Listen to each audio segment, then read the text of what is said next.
Saludos amigas, amigos. Ustedes sintonizan Acento TV y este es su espacio de entrevistas y comentarios a partir de ahora.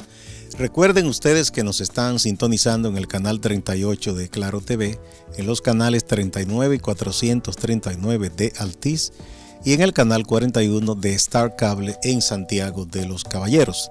También en las páginas acentotv.do y acento.com.do. El tema de este día, en a partir de ahora, un balance a los 6 años del presidente Danilo Medina, comenzando por los 2 de esta presente administración. Y tenemos 2 distinguidos invitados. Tenemos al diputado Elpidio Báez, dirigente del Partido de la Liberación Dominicana, secretario de Asuntos Comunitarios del PLD, y tenemos a Bartolomé Pujals, un abogado, activista social y ahora también dirigente del movimiento político El País que Queremos. Con ellos dos vamos a conversar sobre este tema. Vamos primero a una brevísima pausa.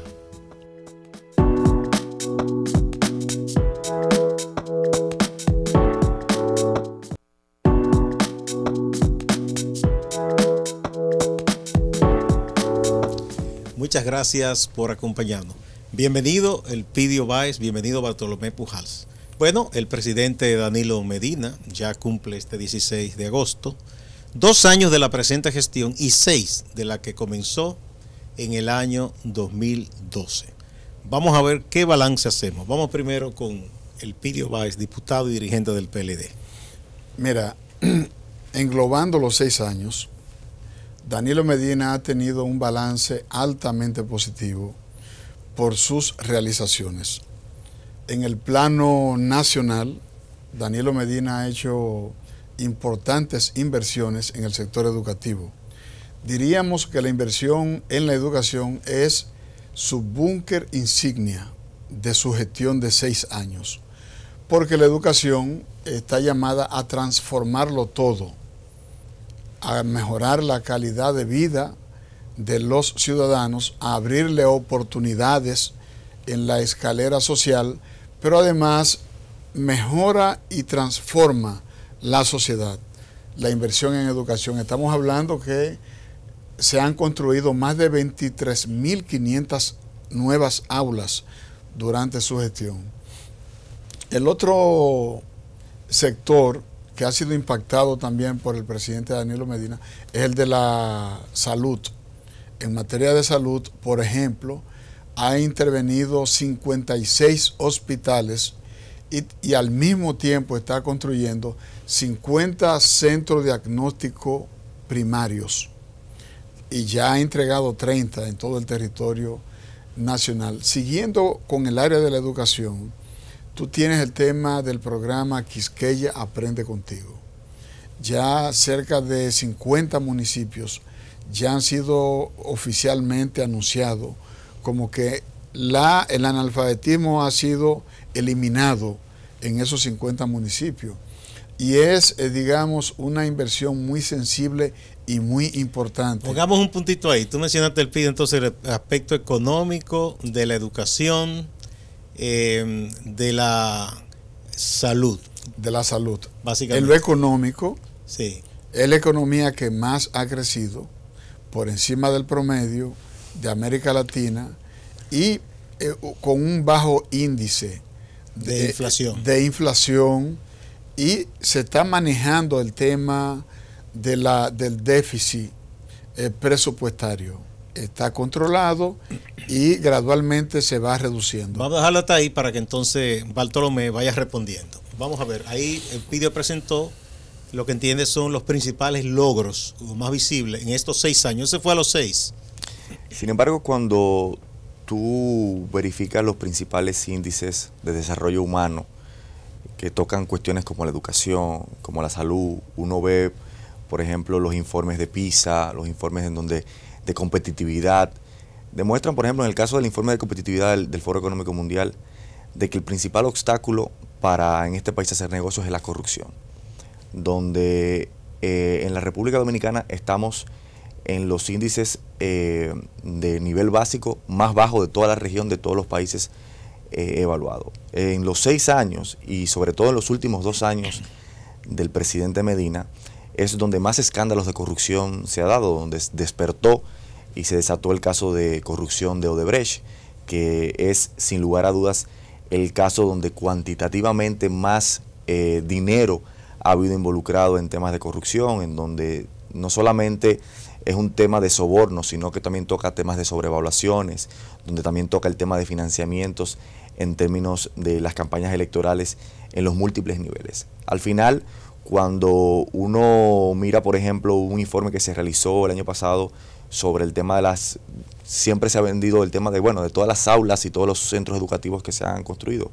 Alrededor del 56%, una cantidad de un 30 y pico por ciento de edificaciones escolares en condiciones por debajo de lo regular y un 20 y tanto en condiciones regulares. La mayoría de las edificaciones que se han construido son edificaciones que presentan vicios de construcción, que presentan deficiencias para lo que tiene que ver. Y en cuanto al tema de la calidad educativa, también en tema de salud, por ejemplo, la tasa de mortalidad infantil es de las más altas de la región. El tema de los hospitales recién inaugurados, que luego de, por ejemplo, de las lluvias que se produjeron en todo el país, fueron hospitales que presentaron múltiples situaciones de inundaciones, de vicios de construcción, que están matizadas por una gestión, de nuestro punto de vista, que ha sido ineficiente y matizada por altos... ¿Y el crecimiento? Y bueno, ¿Tú no lo reconoces? Y el crecimiento económico, que si bien es cierto que se ha hablado de un crecimiento de un 6.7%, conforme dijo en las últimas cifras en el primer semestre el gobernador del Banco Central, uno se da cuenta cuando uno ve las encuestas de cultura política que el tercer elemento que más le preocupa a la gente es el desempleo. Es decir, ese crecimiento económico que se ha producido, la mayoría, por ejemplo, de los préstamos, decía el economista Paveliza, que se han dado para aumentar, el 49% se ha ido en consumo, el 12% entre agricultura e industria. Es decir, no hemos tenido una ampliación de la matriz productiva, de los espacios que más empleo generan, y eso tampoco se ha traducido en una evolución de los índices de desarrollo humano, como son la pobreza, como son la desigualdad, como son todas esas cuestiones que preocupan a una gran parte de la ciudadanía que no está recibiendo el nivel de crecimiento económico que se está concentrando en grupos económicos en el país. Vamos a ver, Faltón no reconoce crecimiento, pero dice que hay muchas deficiencias. Y en cuanto al tema de la corrupción y la transparencia, que fue un tema que tú no habías tocado todavía, ¿qué tú respondes? Sí, justamente en materia de empleos, este gobierno tiene logros que exhibir. ¿Cómo cuáles? Bueno, se han creado más de 650,000 nuevos empleos. En los 6 años. En los 6 años. Y tú sabes que el empleo es la manera más eficaz de tú redistribuir crecimiento y distribuir riqueza en una sociedad. Así como se reconoce que hay crecimiento en la economía con estabilidad y baja inflación, ese crecimiento se refleja en un aumento en la generación de empleos y en la generación de riquezas. Porque estamos hablando de que a nivel del campo hay una inversión efectiva en los sectores productivos en nuestro país. El programa de las visitas sorpresa ha sido un programa prodigioso para promover la productividad en los sectores agrícolas en la República Dominicana. El tema de la corrupción, evidentemente que es un problema muy serio, es un problema contra el cual hay que luchar, y el gobierno de Danilo Medina ha venido luchando. Incluso cuando Danilo asumió como presidente, llamó a todo su gabinete y le pidió que firmaran un código de ética donde se comprometían a hacer transparente durante su gestión al frente de ¿Se ha cumplido con ese código de ética? Mayormente, porque tú no puedes decir que todos los ministros, que todos los directores han sido sometidos a los tribunales. Hay casos muy puntuales, hay escándalos, y Danilo no ha escondido nada. Todo el que se ha visto involucrado en un acto de corrupción ha sido enviado a los tribunales. El PEPCA ha recibido los expedientes y luego que ha hecho las investigaciones, entonces lo ha sometido. Es decir, Danilo no apaña la corrupción. Danilo no ha promovido un sistema estructural que genera corrupción a nivel del gobierno. Al contrario, él ha sentido y ha lamentado los hechos que se han presentado y lo ha traducido a la justicia. El caso del CEA lo ha mandado a la justicia. El caso de los terrenos de los 3 Brazos lo ha mandado a la justicia. Los casos que se han presentado, él ha patrocinado que la justicia sea que establezca las responsabilidades. Bueno, una de las cosas respecto al tema del crecimiento es de que a veces se presentan las cifras del crecimiento económico como una cifra y está sobre todo en el tema de la calidad de ese crecimiento. Porque si bien el gobierno, por ejemplo, ha crecido frente a expectativas que se tenían adversas por el tema de la subida del precio del petróleo, etcétera, etcétera, lo que se ha dado es que la calidad de ese crecimiento no se ha expresado en mejor calidad de vida de la gente. ¿Por qué? Porque el Banco Mundial, por ejemplo, dice que este es el país que más ha crecido, sí, pero en la misma medida que ha crecido también se ha reducido la capacidad adquisitiva de la gente. El mismo Banco Central dice que alrededor del 80% de las familias reciben menos de 15,000 pesos. Es decir, se han creado empleos, pero ¿qué tipo de empleos? Empleos precarios, empleos en donde la gente no tiene la capacidad de llegar a lo que es el costo de la canasta básica familiar. Es decir, se ha precarizado, creado un empleo precario que no tiene la posibilidad de garantizarle bienestar a la gente.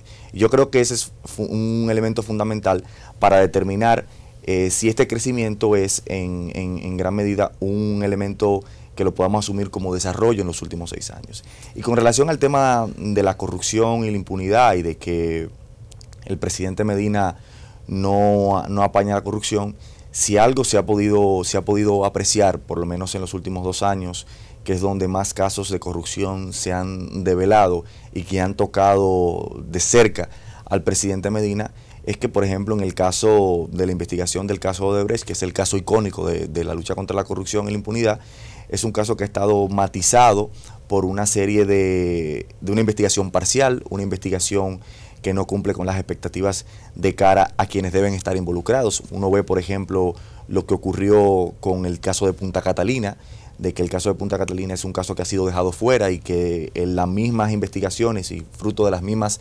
documentaciones que han aportado, en este caso los imputados, como es el caso de Ángel Rondón, se ha determinado que Ángel Rondón recibió un soborno de $20 millones para poder lograr la adjudicación de Punta Catalina, que es, al final de cuentas, la obra más importante desde el punto de vista cualitativo y cuantitativo de la gestión del presidente Medina. Si algo hemos visto, que los índices de corrupción están más altos desde que el presidente Medina está al frente de la administración pública. Vamos a ver el video, Vice, ¿cómo usted responde a esto? Mira, a pesar de que hemos caído en el caso de Odebrecht, hay que reconocer que el tema está en justicia, que hay encartados, que en este momento la justicia está procesando a quienes se le ha encontrado algún nivel de prueba que lo inculpa como responsable de participar en todo el escándalo de los sobornos de Odebrecht. Lo que pasa es que en este país... ¿Usted no piensa, como dice Bartolomé, que eso le pica de cerca al presidente Medina, que le llega cerca este escándalo? Es que los presidentes son los responsables políticos de su gestión. Y cuando hay hechos de corrupción, hasta que no termine el proceso y la justicia de establecer las responsabilidades, siempre se tiene en la mira al principal ejecutivo, por ejemplo. Sin embargo, Danilo no ha intervenido directamente en nada de estos procesos de licitación, de asignar obras, nada de esto. Hubo un proceso, hubo una licitación de carácter internacional. Los que presentaron mejores propuestas fueron los favorecidos. Lo que hay que establecer es si hubo o no irregularidades en el proceso de licitación de la obra. Y si el presidente intervino personalmente en ese proceso para favorecer a alguna persona. Porque el caso de Odebrecht, fíjense cómo la presión social ha llevado a que la justicia, esté conociendo este caso. Pero ¿qué pasa? Que lo mismo que han presionado para que la justicia sea eficaz, sea rápida y juegue su papel, ahora no quieren que los tribunales continúen con el conocimiento del proceso y quieren llevar el caso Odebrecht al ámbito político. Pero ¿quién se opone a que se conozca el vídeo? No estoy diciendo que se opongan a que se conozca. Es que ahora están pidiendo. No, pero tú dijiste que no quieren ahora. Sí, porque ahora lo que están pidiendo es, por ejemplo, búscate el documento de la marcha reciente. La marcha del millón. De la Marcha Verde. ¿Cuál es la petición que están haciendo? ¿Juicio político para quién? Para Leonel, y juicio político para Danilo. Para Danilo. Pero eso no tiene que ver con lo del tribunal. Claro que sí. ¿Por qué? Lo que pasa es que en la medida en que en que los tribunales vayan estableciendo niveles de responsabilidades y se vea que van a sancionar a quienes resultan inculpados, entonces ya no. Ahora el tema es político. Piden la renuncia de Danilo, piden la renuncia de los senadores, piden la renuncia de los diputados, piden la renuncia de los alcaldes, de todo el mundo. Entonces, parece que el blanco no han sabido escogerlo. Yo entiendo que lo que hay es que seguir presionando para que la justicia haga su tarea frente al caso de Odebrecht. El Partido de la Liberación Dominicana es la organización que más ha enfrentado el tema de la corrupción desde la fundación del PLD.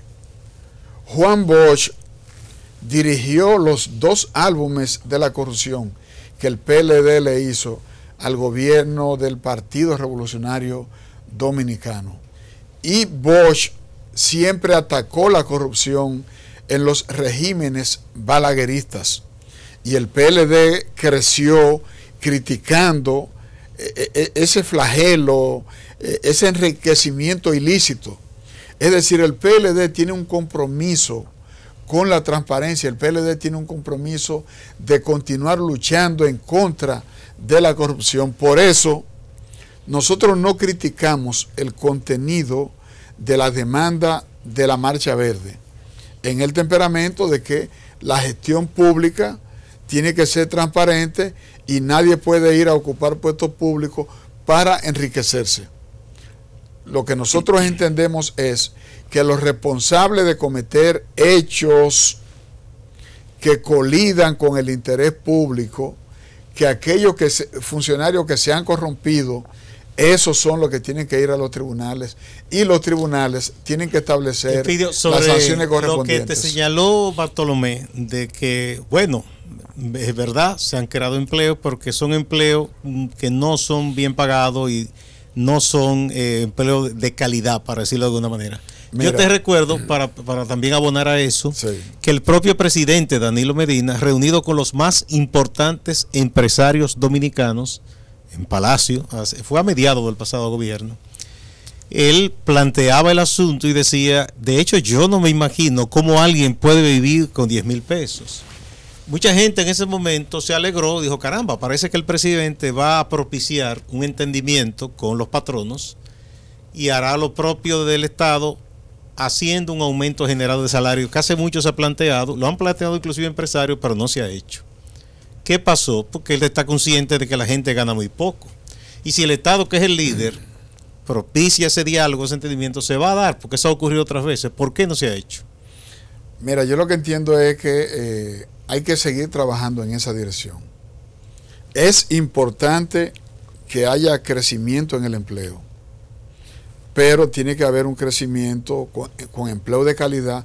Fíjate cómo el gobierno está patrocinando la formalización del empleo en las micro, pequeñas y medianas empresas.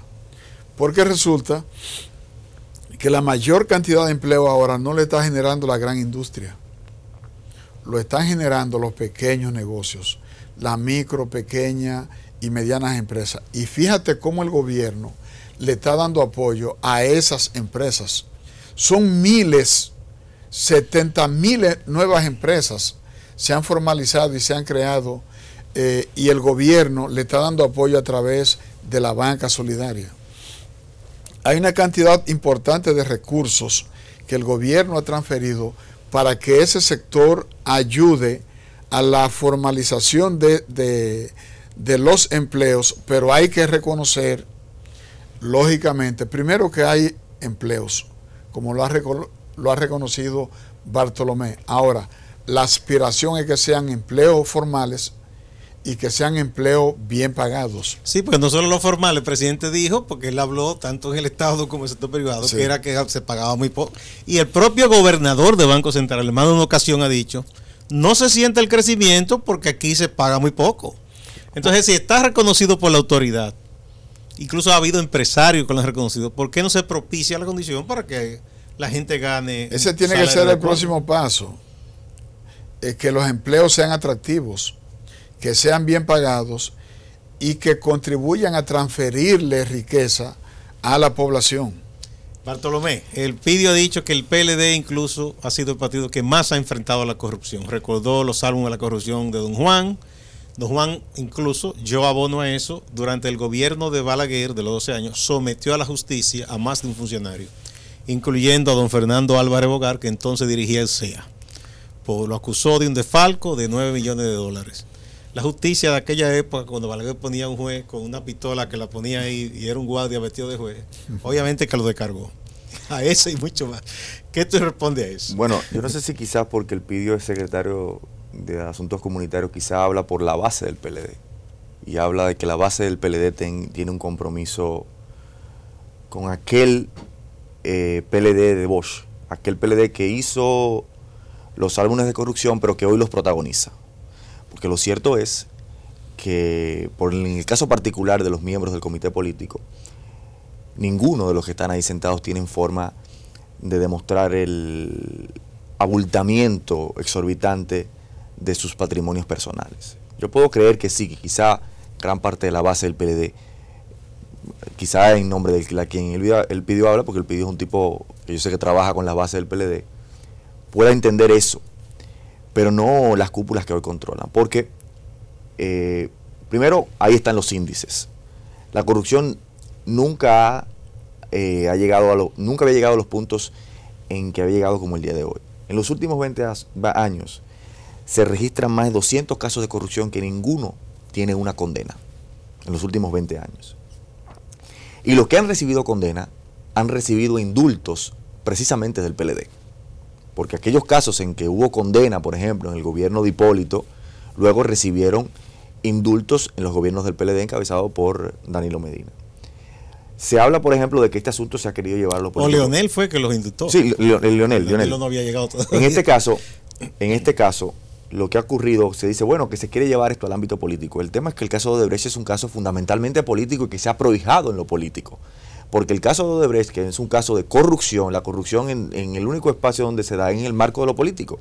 Es un caso donde hubo pago de sobornos, para sobornos que se tradujeron en sobrevaluaciones y sobornos que implicaban el pago del financiamiento de campañas electorales. No ha sido el PIDIO que lo ha dicho, lo dijo el Temístocles Montaz, por ejemplo, que es un miembro del comité político del PLD, uno de los fundadores de ese partido, una de las personas que más cerca estuvo de Juan Bosch y que en todos los gobiernos del PLD, quien ha tenido los mayores cargos más altos en la administración pública, de que recibió, por ejemplo, 10 millones de manos de Ángel Rondón, quien es el principal encartado en el caso de Odebrecht.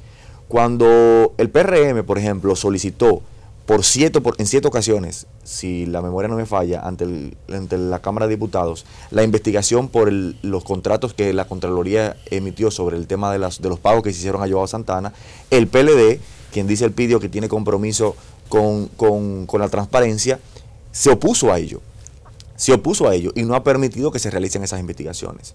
Cuando se habla de juicio político, el juicio político es una solicitud de carácter institucional que está establecida en la Constitución de la República y que los diputados que así lo entiendan pueden cursarlo, así como la ciudadanía que está movilizada en la calle también tiene el derecho de solicitarle a esos representantes que lo hagan.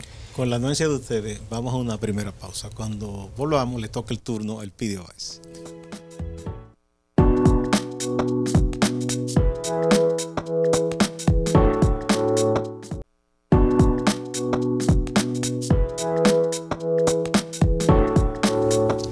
gracias por continuar a partir de ahora. Estamos pasando balance a los 2 años del presidente Danilo Medina, que de hecho son 6, porque 4 de una primera administración y 2 de la presente administración. Conversamos con el diputado Elpidio Báez, dirigente del PLD, secretario de Asuntos Comunitarios de esa organización, y con Bartolomé Pujals, abogado, activista social y ahora también incursionando en la política con el movimiento El País que Queremos. Bueno, Elpidio, Bartolomé tiró con fuerza. Vamos a ver cómo tú bateas esa bola.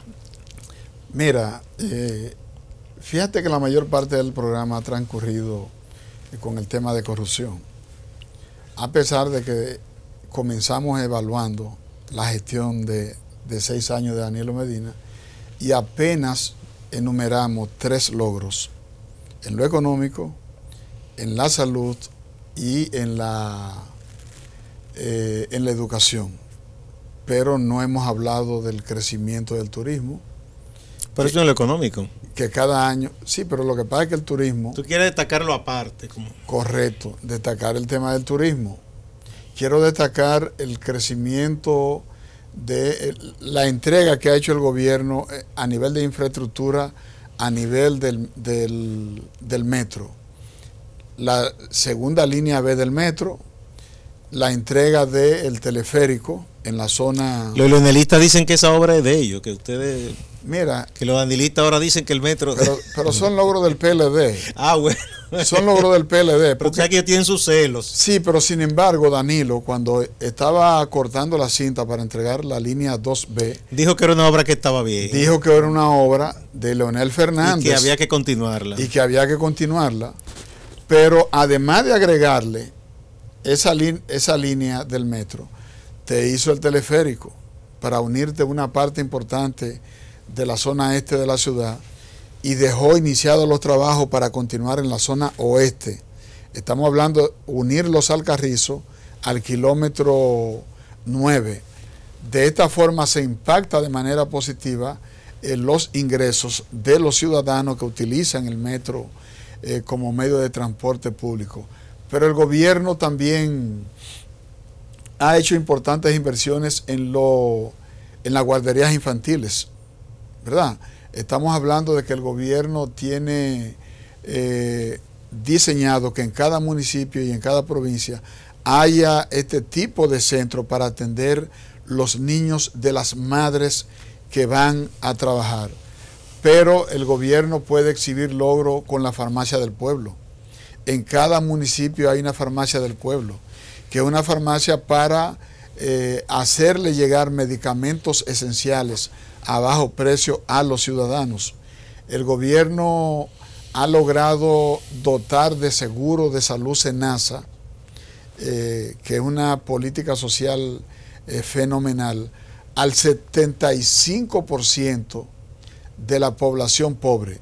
Estamos hablando que el seguro SENASA subsidiado ahora le está llegando a una cantidad importante de ciudadanos y con esto se mejora el servicio de los hospitales, porque el ciudadano que llega al hospital entonces va con su seguro, el hospital le vende el servicio al SENASA y el SENASA le paga, y esto le sirve económicamente. Le paga al hospital. Claro, le paga al hospital, y esto hay que verlo, la importancia que esto tiene. El gobierno, el 911, 911, uno de los servicios que mejor valoración tiene de la ciudadanía, más del 90% de los ciudadanos encuestados en relación al grado de satisfacción cuando reciben atención a través del 911, 911, es muy elevado.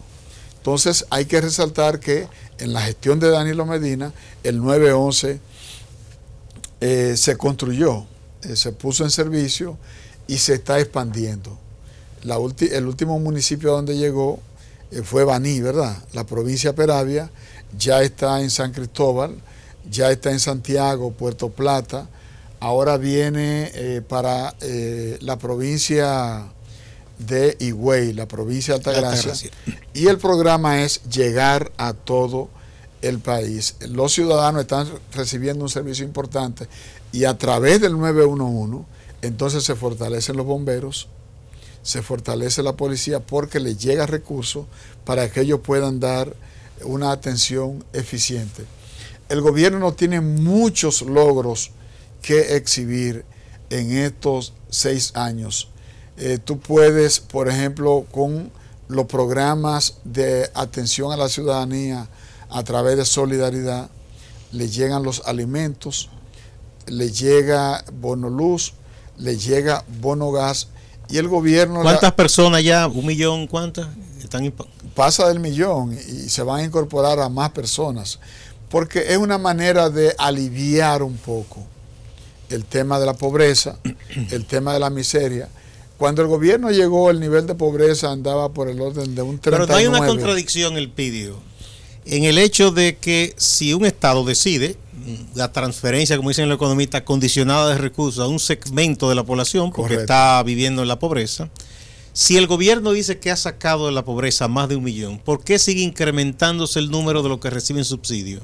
¿No es contradictorio esto? No, no es contradictorio. ¿Por qué? Porque cuando tú hablas en un país donde hay un nivel de miseria y hay un nivel de pobreza, el gobierno lo que está buscando es aliviar y gradualmente ir sacando personas de... Pese a que dicen que más de 1 millón ha salido de la pobreza. Claro, y se ha incorporado a la clase media.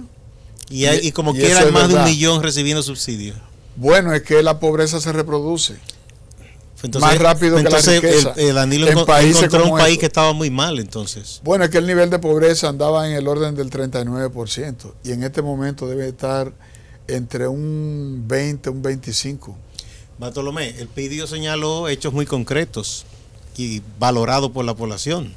Ustedes todo lo ven negativo entonces. Bueno, no sé si valorado por la población, porque al final esos son cifras que el gobierno pone en el imaginario. No, pero por ejemplo de 9-11, sí, ¿cómo ustedes ven eso, claro, por ejemplo? Pero, por ejemplo, tú dices lo del 9-11, pero cuando tú ves yo quiero partir de los 3 problemas que más le preocupan a la gente. Yo quiero partir no de lo que me diga Danilo Medina ni el gobierno, sino de los problemas que le preocupan a la gente. El primer tema es la corrupción y la impunidad. Ese es el principal tema que hoy, que todas las encuestas de cultura política, las de opinión, las que maneja el gobierno, reflejan. El segundo es el de la seguridad ciudadana. Y el tercero es el del desempleo. Elpidio decía, por ejemplo, con relación al tema de que han crecido los empleos, y nosotros hemos dicho de que aquí se ha creado empleos precarios. Aquí el modelo productivo no ha cambiado en lo absoluto. Por ejemplo, quiero partir, yo no soy economista, pero parto de quienes tienen autoridad en este tema, por ejemplo, como Pavel Issa, que es una persona, un economista reputado y que se le puede tomar en cuenta lo que está diciendo.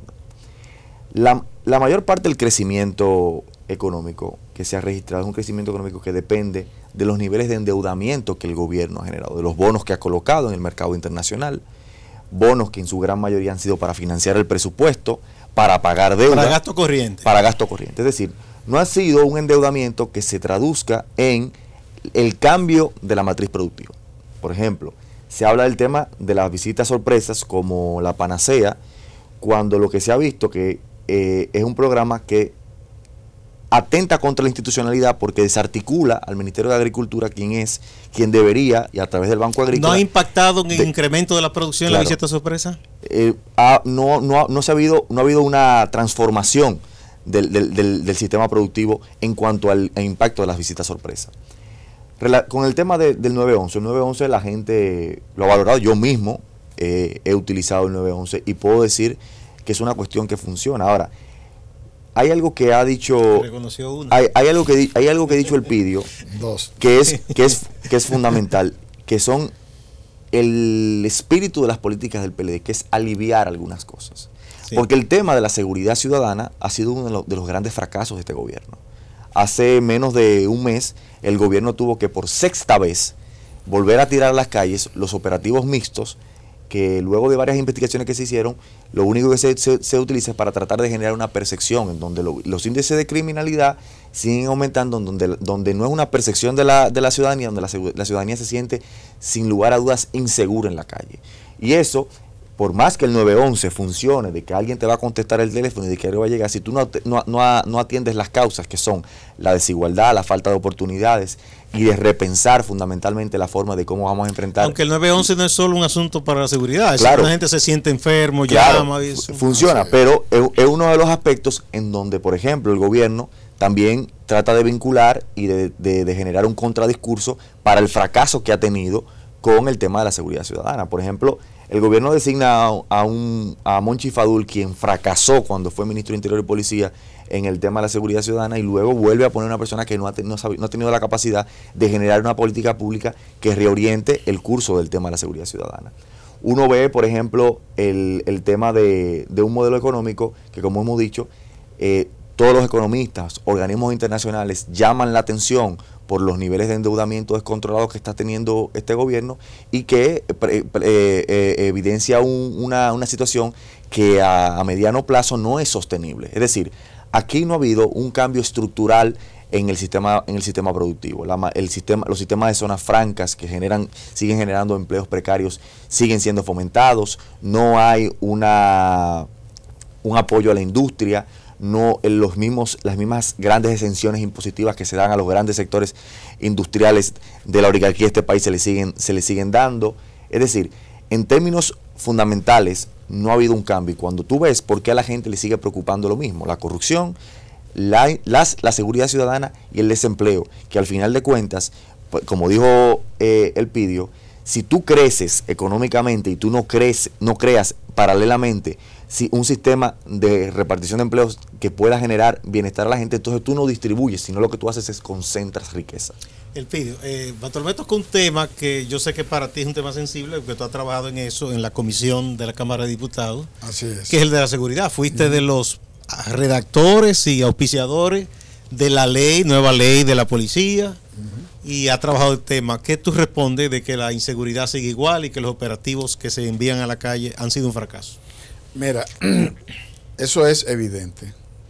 El tema de la seguridad es uno de los grandes retos y de los grandes desafíos que tiene el gobierno. Tú te reconoció a ti.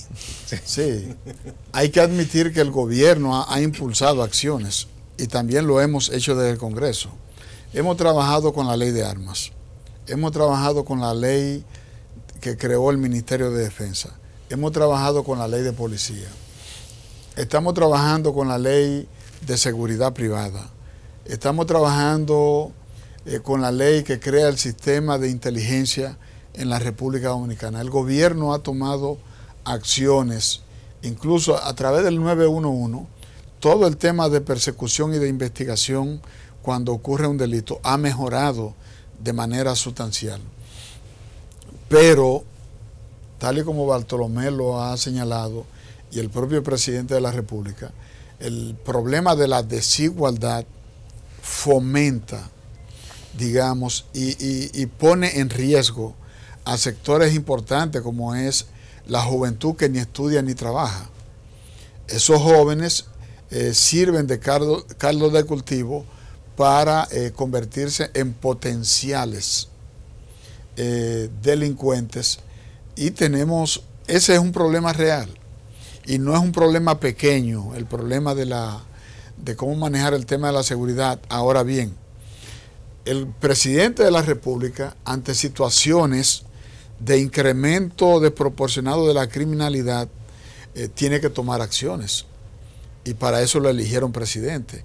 Si la policía es desbordada en algún momento por hechos criminales, el presidente no se puede cruzar de brazos y decir que los militares solo están para defender la soberanía y para la defensa nacional.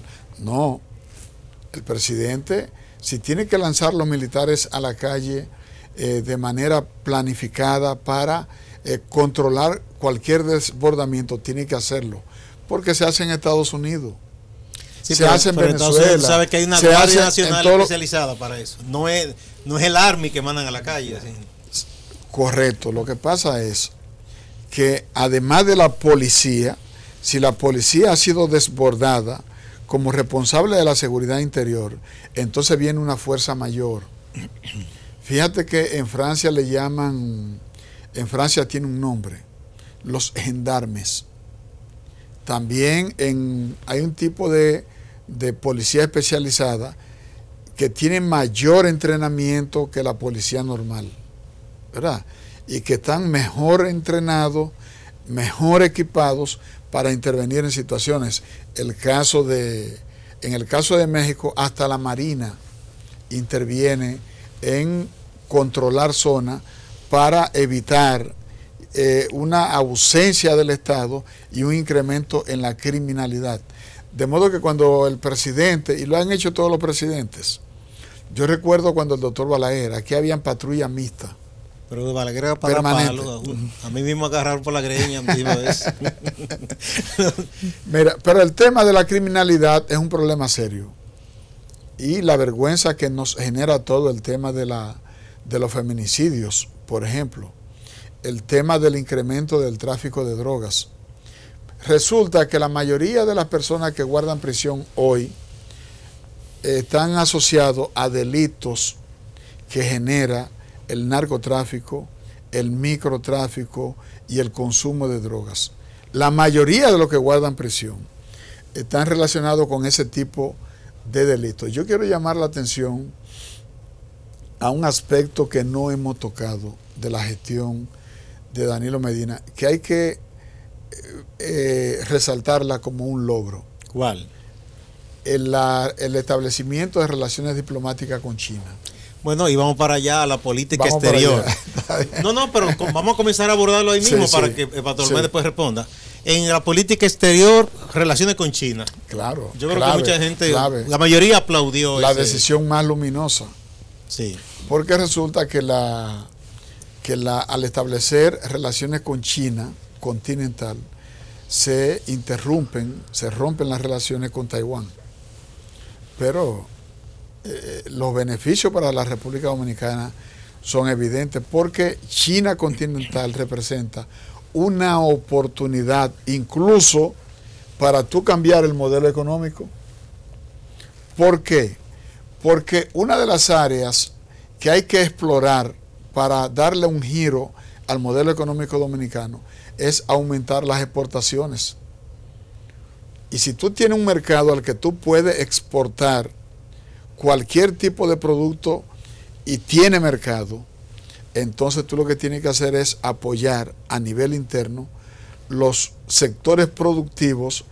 Por ejemplo, exportar mango, exportar aguacate, exportar ñame, para solamente hablarte del área agrícola, ¿verdad? Pero tú tienes que en el sector, y es un señalamiento que quiero hacerle a Bartolomé, las zonas francas en la República Dominicana han cambiado su matriz productiva. El tradicional manufactura. El tema de los textiles. Sí, eso poco a poco ha ido cambiando. Entonces ha entrado al tema de la tecnología. La mayoría de los marcapasos, de los hilos quirúrgicos, del tema de servicios, llamadas y demás, se están realizando en zona franca. Incluso aquí se está proponiendo, lo que pasa es que hay un conflicto con el Colegio Médico Dominicano, establecer en zona franca centros médicos que utilizan la alta tecnología para las intervenciones. Por ejemplo, viene un médico muy reputado, porque aquí se van a Cleveland Clinic, por ejemplo, para el tema de cáncer, se van a Nueva York, se van a Boston y a otras ciudades donde tienen centros médicos de mucha especialización. Para el tema de la cirugía plástica se van a Colombia, por ejemplo, ¿verdad? No, pero ahí competimos bien porque viene muchísima gente aquí. Sí, pero entonces lo que se está proponiendo es que en zona franca operen algunos centros tipo hospital boutique, ¿verdad? Tipo hotel hospital. O sea, tú vienes, te haces una operación y te recuperas en este lugar. Y de ahí mismo te hospeda y de ahí te va para tu país. Por ejemplo. Sí. Eso es para que tú veas me están haciendo señas. El cambio de modelo. Pero, que se está pero tenemos que hablar un Franca. poco más de la política exterior. Pero vamos a una Correcto. pausa. Cuando retornemos, redondeamos lo de la política exterior para entonces Bartolomé te responda. Está bien. Vamos a la pausa.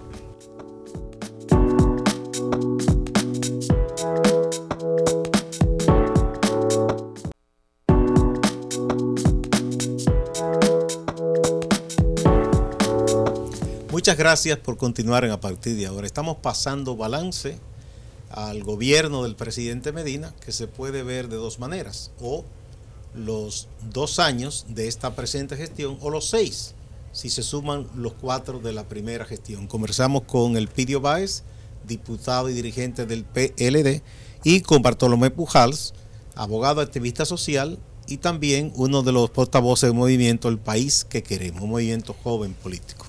Bueno, vamos a concluir con la parte de la política exterior. Tú señalaste ya el tema de China, correcto, el potencial que tiene. Mencióname otros aspectos que tú pienses que hay logros en política exterior para que entonces demos la palabra a Bartolomé. Mira, el gobierno se ha esforzado por tener una mayor presencia y una presencia diplomática de muchos niveles y de mucha responsabilidad en los organismos regionales e internacionales de lo que participamos, ¿verdad? Está en el grupo CARICOM, por ejemplo. Pero eso no es desde ahora, eso hace muchos años. Sí, pero se le había venido criticando que no había, digamos, asumido... No le había dado calor. Calor, importancia. Por ejemplo, para nosotros, un mercado importante es el mercado haitiano. Por ejemplo, un mercado importante, el mercado de las pequeñas islas, ¿verdad?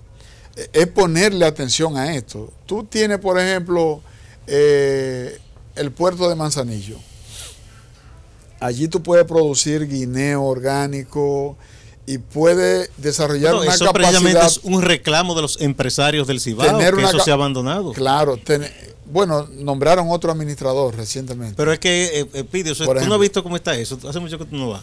Sí, eso apenas es puerto de nombre, pero eso no sirve para mucho. Sí, pero lo que te estoy diciendo es que el gobierno tiene un potencial para exportar y aprovechar el mercado de las pequeñas islas donde demandan todo tipo de productos.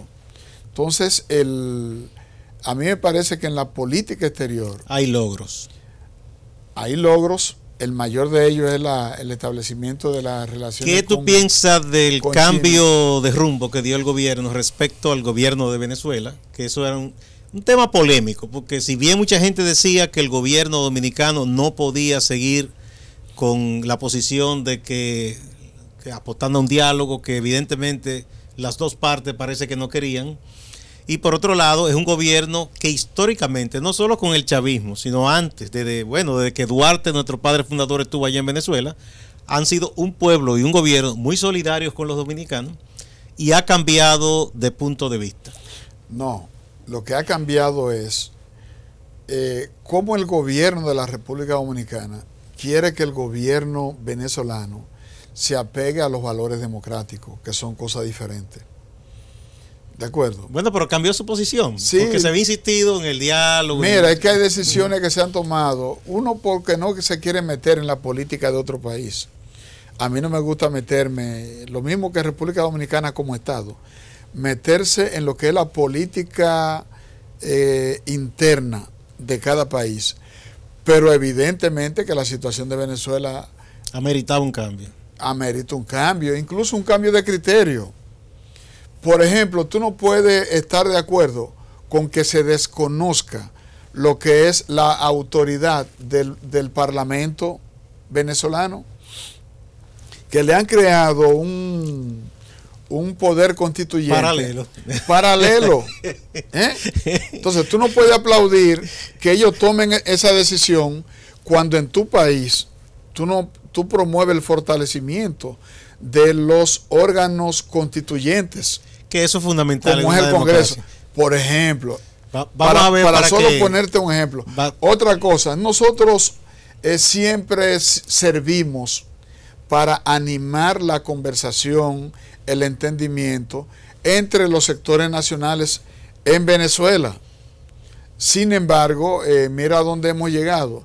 Entonces, no, más esfuerzos no se podían hacer, porque finalmente si tú tratas que dos personas se sienten a conversar, pero si no se ponen de acuerdo, ya que se va a hacer. Claro, claro. Vamos a ver qué responde Bartolomé. Logros en política exterior, ¿tú los reconoces? Bueno, yo creo que es un paso lógico y relevante el establecimiento de relaciones con la República Popular China. Eso es algo que desde hace muchísimo tiempo múltiples sectores lo han estado reclamando y como digo, es lógico porque se trata de la segunda economía del mundo y sin lugar a dudas abre un mercado que puede ser interesante para ampliar nuestra matriz productiva y las fuentes de riquezas. Ahora bien, no solamente verlo de esta manera, porque es en el marco de cómo se produce el establecimiento de estas relaciones y lo que genera frente a grandes sectores de la ciudadanía. Porque lo que debió haber sido un motivo de algarabía no fue una cuestión al unísono, porque el fondo está siempre determinado por la forma. Cuando se da este paso, que se da de forma sorpresiva, en un proceso en donde no hubo una amplia consulta sobre estos temas, se da en un día que incluso era feriado, el presidente de la República tuvo que salir al siguiente día a desmentir lo que había dicho Taiwán, de que esto se había dado en el marco de que el gobierno del Estado Dominicano había recibido una especie de soborno de 3.000 millones de dólares para poder darse este tipo de... Más de 3.000, decían sí, ellos. Para que se pudiera dar esta cuestión. Y es como el clima de desconfianza que existe en la sociedad dominicana frente a las decisiones... ¿Tú piensas que el gobierno debió consultar a la sociedad antes? Primero, yo creo que no hubo un proceso lo suficientemente amplio. Grandes sectores del empresariado, como la Asociación de Industriales de Herrera, por ejemplo, salieron si bien a reconocer que era una cuestión de que no había sido un proceso con una consulta amplia. Vivimos en tiempos en donde cada vez las decisiones gubernamentales, independientemente de que Danilo sea el jefe de Estado, tienen que contar con mayor participación de la gente para que tengan mayor legitimidad. Y segundo, se da también en un marco que no es casual, es donde el gobierno ha comenzado a sufrir, si se quiere, el cierre de la llave del financiamiento internacional en muchos aspectos, sobre todo Punta Catalina, en donde ya se ha reflejado de que la República Popular China tuviera el interés de poder hacerlo. A mí lo que me preocupa, sobre todo, es que toda estrategia de integración de carácter regional o de carácter internacional tiene que darse en el marco de que yo como Estado genere las condiciones para que el grande no me absorba, porque las relaciones con China van siempre a ser relaciones asimétricas, y si nosotros no damos paso, precisamente por eso grandes sectores criticaron el Tratado de Libre Comercio con los Estados Unidos, y hay hoy grandes sectores, por ejemplo, como Confenagro, la Confederación Nacional de Productores Agropecuarios, están reclamando la revisión del Tratado de Libre Comercio, porque lo único que se ha traducido es en que tenemos una balanza comercial deficitaria. No hay razones para no pensar que eso puede pasar con un gigante como China. Aunque ahí debo anotar, Bartolomé, perdóname, que no solo se tiene déficit en el DERCAFTA con Estados Unidos, es con Centroamérica. Claro. Y quizás había que decirle a los amigos empresarios y productores de aquí que tal vez ellos no han hecho su tarea también, porque claro, un país que tiene relaciones, si se quiere, no amigables con Estados Unidos, como es Nicaragua, ha visto incrementar sus exportaciones al mercado norteamericano y a otros mercados de los socios. Yo no sé qué pasó aquí o qué no hicimos en República Dominicana, o no hemos hecho todavía, que inclusive con un socio como Guatemala, que apenas teníamos comercio, nos vende muchísimo más que nosotros a ellos ahora, inclusive productos como el ron, que es una de las marcas países. Y ahí entra un concepto que manejaba el profesor Bosch, del capitalismo tardío que existe en la República Dominicana. Nosotros tenemos una clase empresarial que sin lugar a dudas no cree en el desarrollo de este país. Ahora, en países en vías de desarrollo como este, el papel del Estado en desarrollar y encabezar una estrategia real de desarrollo para tener un sistema productivo nacional que realmente... O sea, debió ejercer su rol de líder. Claro, que no lo ha ejercido. Y así como esas preocupaciones se han materializado en el caso, por ejemplo, de las relaciones que existen con los Estados Unidos en el marco del Tratado de Libre Comercio, y voy a hablar de los Estados Unidos porque es el grande. No es el gran mercado. Hablamos en el caso de China continental, que es una economía que ha puesto en jaque la hegemonía económica de los Estados Unidos en el plano internacional, que tiene superávit de dólares y financiamiento. Con todo el mundo. Y con una capacidad de poder penetrar los mercados y absorberlos, y de economías pequeñas y vulnerables como la de nosotros, que si un Estado no prepara las condiciones en términos de contar con el concurso de amplios sectores de la sociedad para poder enfrentar esa cuestión, corremos el riesgo de que al final de cuentas terminemos reproduciendo el mismo modelo que genera desigualdad y concentración de riquezas. Bueno, muchísimas gracias a Elpidio Báez, diputado y dirigente del Partido de la Liberación Dominicana y secretario de Asuntos Municipales del PLD. Tú tienes muchos años ya, Elpidio, en esa secretaría. Trabajando, yo creo que soy un... Pero por ahí ustedes son eternos. Ha sido amigo Dominguito, que es de la Secretaría de Asuntos de Obreros. Sí. Asuntos Obreros. Pero Dominguito estaba jovencito cuando comenzó ahí. Nelson de ahí lo protegió. Bueno, y Bartolomé Pujals, abogado y activista social del movimiento El País que Queremos. Muchas gracias. Yo creo que la gente se podrá formar su propia idea con las opiniones de ustedes sobre lo que ha ocurrido en el país en estos 6 años de la presidencia de Danilo Medina. Muchas gracias. A ustedes, amigas y amigos, no se vayan, que hay más en Acento TV.